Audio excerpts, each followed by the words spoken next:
సుంకాలు పెంచి ప్రపంచ దేశాలకు నిద్ర లేకుండా చేస్తున్న అగ్రరాజ్యానికి ధీటుగా స్పందించింది డ్రాగన్. మేము ఏమాత్రం తగ్గేదేలే అంటూ ధీటుగా బదిలిచ్చింది.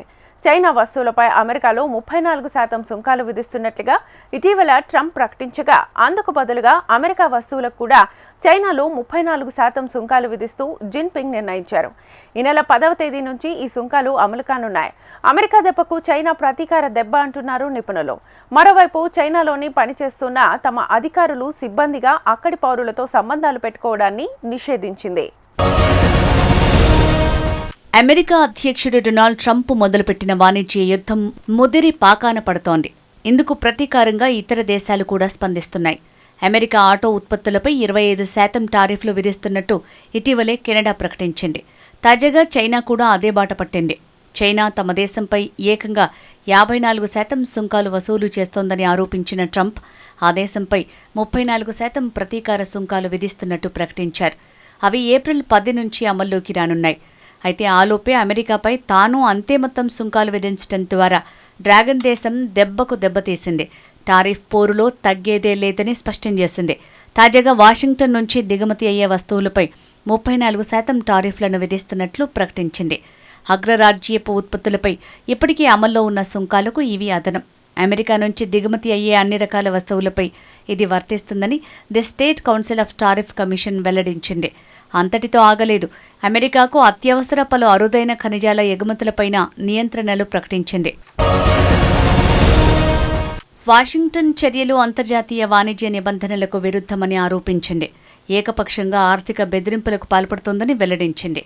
చైనాలోని టారిఫ్ చట్టం, కస్టమ్స్ చట్టం, విదేశీ వ్యాపార చట్టం, అంతర్జాతీయ వాణిజ్య నిబంధనల ప్రకారం స్టేట్ కౌన్సిల్ ఆమోదంతో అమెరికా నుంచి దిగుమతి అయ్యే వస్తువులపై ఏప్రిల్ 10 మొదలు అదనపు సుంకాలు విధిస్తున్నాం అని the state council of tariff commission వెల్లడించింది.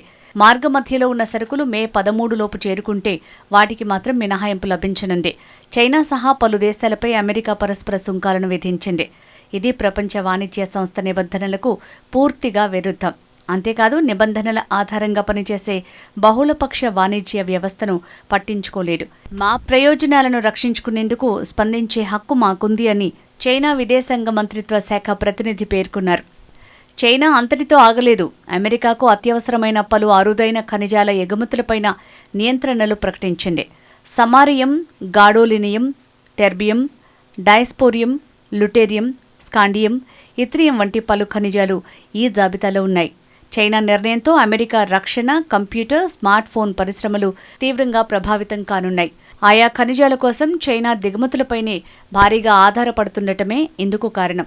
వీటికి తోడు 16 అమెరికా కంపెనీలకు పలు డ్యూయల్ యూజ్ వస్తువుల ఎగుమతులను పూర్తిగా నిలిపివేయాలని కూడా చైనా నిర్ణయించింది. ఎలాంటి ఎగుమతులు చేయకుండా మరో 6 అమెరికా కంపెనీలపై నిషేధం విధించింది చైనాకు.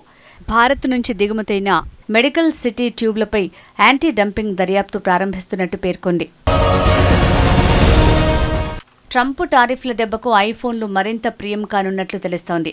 ప్రముఖ మొబైల్ తయారీ సంస్థ అయిన యాపిల్ ఐఫోన్ ధరలు భారీగా పెరగనున్నట్లు మార్కెట్ వర్గాలు అంచనా వేస్తున్నాయి. ఐఫోన్ల ప్రొడక్షన్ ప్రధానంగా చైనా కేంద్రంగా జరుగుతోన్న విషయం తెలిసిందే. ఆ దేశ ఉత్పత్తులపై ట్రంప్ భారీగా సుంకాలు విధించారు. ఆ ప్రభావం ఐఫోన్ ధరలపై పడనుంది. ఐఫోన్ మోడల్ని బట్టి 30 నుంచి 40% వరకు పెరగనున్నట్లు సమాచారం. అయితే ధరల పెరుగుదల యాపిల్ సంస్థపై ఆధారపడి ఉంటుంది.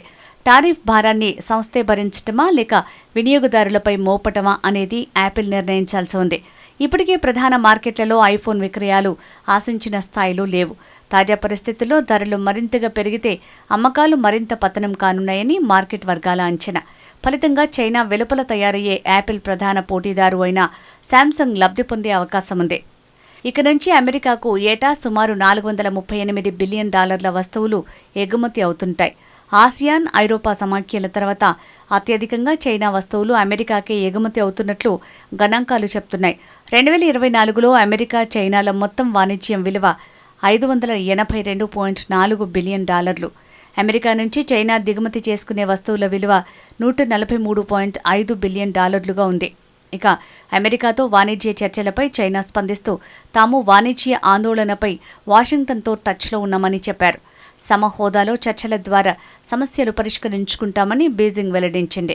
చైనాపై ట్రంప్ ఇప్పటికే 20% సుంకాలు విధించడం తెలిసిందే. నాటి వడ్డింపులతో అవి ఏకంగా 54%కి 64%కి చేరాయి. దీనిపై చైనా తాజాగా ప్రపంచ వాణిజ్య సంస్థలో దావా వేసింది. మరోవైపు అగ్రరాజ్యం నుంచి దిగుమతి అయ్యే వస్తువులపై 34% అదనపు టారిఫ్లు విధిస్తున్నట్లు చైనా ప్రకటించడంపై అమెరికా అధ్యక్షుడు డొనాల్డ్ ట్రంప్ స్పందించారు. చైనా భయపడిందని, తప్పు నిర్ణయం తీసుకుందన్నారు. చైనా తప్పిదం చేసింది. వాళ్లు భయాందోళనకు గురయ్యారు. వారికి మరో మార్గం లేదు. చెయ్యకూడని పనులు చేస్తున్నారు అని తన సొంత సోషల్ మీడియా వేదిక ట్రూత్ సోషల్లో ట్రంప్ పోస్ట్ చేశారు. అయితే తన నిర్ణయాలు, విధానాలు మారబోవని కుండబద్దలు కొట్టారు అమెరికా అధ్యక్షుడు. మరోవైపు అమెరికా, చైనా ఒకరి రహస్యాలు మరొకరికి చేరకుండా అప్రమత్తత పాటిస్తుంటాయి. ఈ క్రమంలో చైనాలో పనిచేస్తున్న తమ సిబ్బందికి అమెరికా కీలక హెచ్చరికలు చేసింది.